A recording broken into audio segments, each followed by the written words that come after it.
Hey folks, welcome back to the Guitar Files and the next video in my beginner guitar series.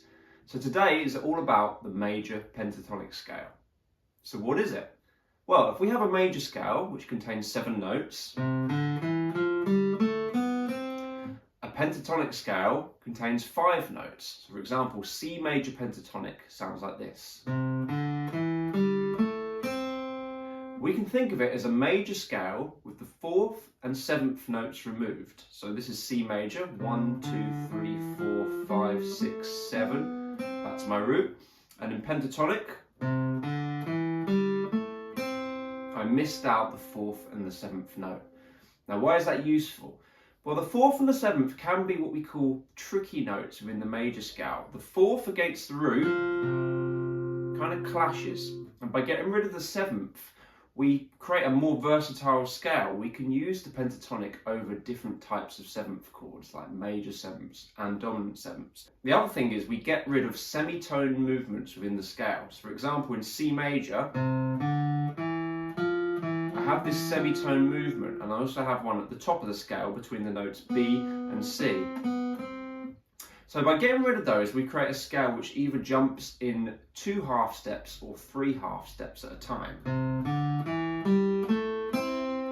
This creates a more universal sounding scale, which is going to be practical and usable over lots of different contexts and to create more universal melodies. So it's an easier scale to learn to improvise with.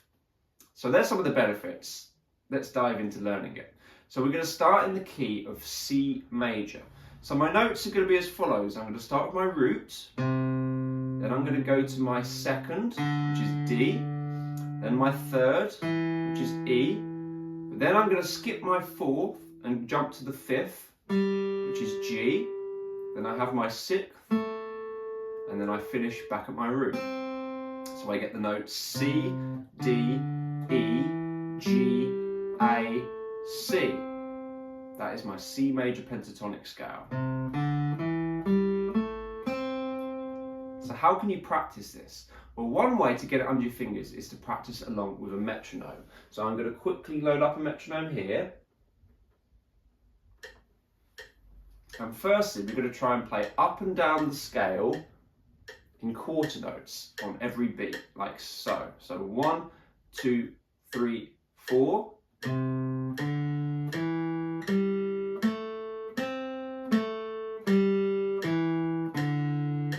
Try again. 1, 2, 3, 4.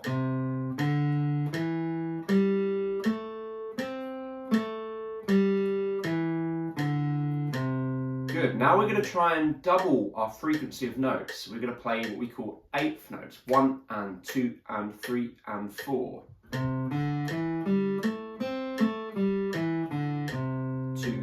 3, 4. 1, 2, and 3 and 4 and 1 and 2, 3 and again.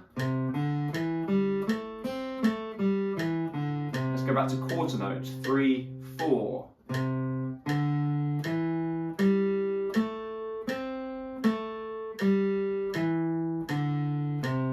So there you go. So that example was at 80 beats per minute. Now you want to practice this at different tempos to get it under your fingers and have a scale which you're going to be able to apply when you need to improvise. So the next step after that was to try and find a context to play this scale. So when can we actually use the C major pentatonic scale? Well, we can use it over diatonic chord progressions. That's going to mean chord sequences which only use chords found in the scale. So C major, a very common chord sequence in C major might be C major, A minor, F major, G. That's what we call a diatonic chord sequence. It only uses notes found within the C major scale.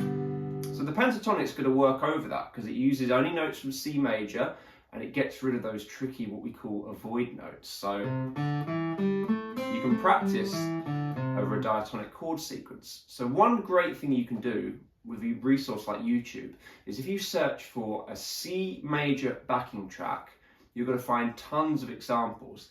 I want you to put on a backing track and I want you to play that scale and I want you to improvise. So how do we improvise? Well, we can play about with different rhythms. So you can try either playing quarter notes but then you could switch to eighth notes. You can go up and down the scale. You can change direction.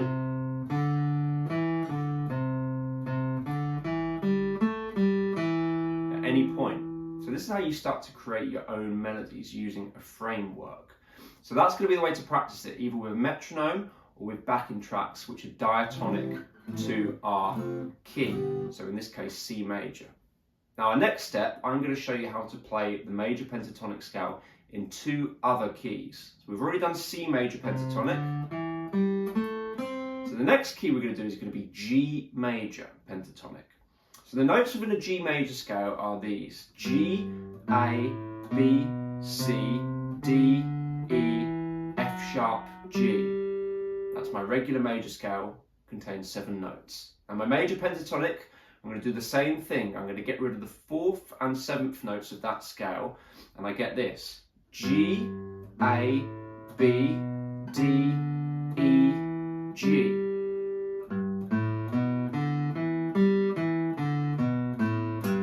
So that's a G major pentatonic scale. So when would you use that? Well, over diatonic chord progressions in the key of G major.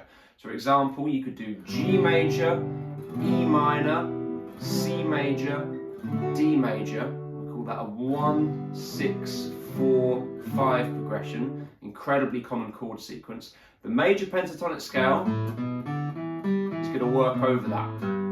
So again, you can search for G major backing tracks and experiment, also practicing with the metronome as well. So let's do one more key, D major. So we'll start with our D major scale.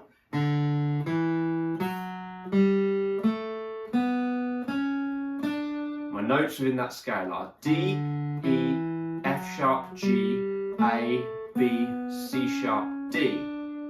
Now I'm going to get rid of the 4th note and the 7th note. Those notes are G and C sharp. They're gone. So I get this instead: D, E, F sharp, A, B, D.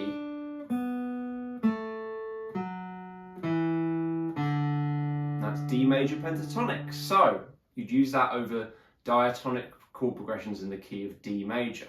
One such example, the 1, 6, 4, 5 in this key would be D major, B minor, G major, A major. So the D major pentatonic will work over that. So now we've done 3 major pentatonic scales. We did C major pentatonic, G major pentatonic, and D major pentatonic. So that's 3 out of our 12 available keys. So I want you to practice those 3 scales and work over different backing tracks which are diatonic to each one of those 3 keys. Now if you want to learn more major pentatonic scales in different keys, then you can head over to my Patreon page. If you subscribe there, I've got a whole video and worksheet which takes you through more keys. So to conclude, the major pentatonic scale is a 5-note scale. We can think of it as a major scale with the 4th and 7th notes removed, which can be tricky notes when you're improvising. So by doing that, we create a more universal scale, which is easier to create more effective melodies. So as always, if you haven't already, please like and subscribe to my channel, and I look forward to seeing you again soon for my next beginner guitar lesson.